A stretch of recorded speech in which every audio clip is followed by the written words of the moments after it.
ナンバー39、巨人の肩を借りて ESP ドローン導入と立ちはだかる重力トリポの壁。いろは電試行錯誤第39回の報告です。プログラムの壁はオープンソースの力で超えられる。前回完全自作の姿勢制御プログラムに限界を感じ一時撤退を選びました。しかし高密度ハンダで組み上げたこの肉体は 100% 生きています。今回はメーカー公式の頭脳を移植するソフトウェアのリベンジ、そしてその先に待っていた物理とパワーという容赦なき現実との泥臭い戦いを報告します。第一幕は新しい頭脳の移植です。自作のプログラムは諦めましたがハードウェアの構成は完璧でした。そこで今回はメーカー公式のドローン用プログラム ESP ドローンを導入します。これは世界中で実績のある高度なシステムです。パソコンから頭脳を書き換え、いざ通電。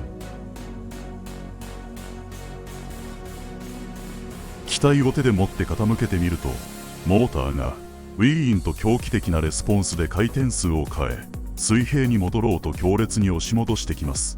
完璧です。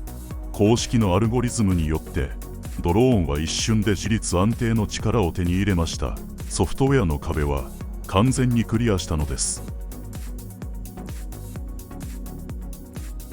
しかし第二幕、私たちは物理という冷酷な現実に直面します。いざ床に置いて操縦を上げても機体がどうしても浮き上がりません。原因を調べるためデジタルばかりに載せてみると表示されたのは 35g、パーツを詰め込んだ結果元の機体より 15g 以上も重くなっていたのです。さらに 160mAh の極小バッテリーでは4つのモーターを全開で回すための大電流を出し切れず一瞬で電圧がガクンと下がってしまう電圧効果が起きていました。頭脳は完璧なのに筋肉に送るエネルギーが足りないのです。ここからはひたすら重力に挑む泥仕合です。プログラムの数値を書き換えモーターの出力を限界まで引き出すハックを試みます。ブーンとローターをうならせてはバランスを崩して墜落、調整してはバッテリーが悲鳴を上げてパワーダウン。10回以上も挑戦を繰り返した末ついに床から数センチだけ浮き上がりました。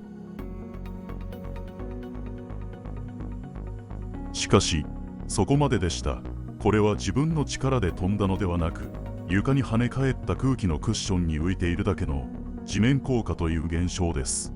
この見えない空気のクッションから上へ突き抜けるパワーはもう残されていませんでした。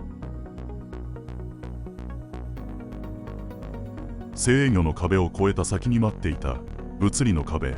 しかしいろは電試行錯誤の挑戦はここで終わりません。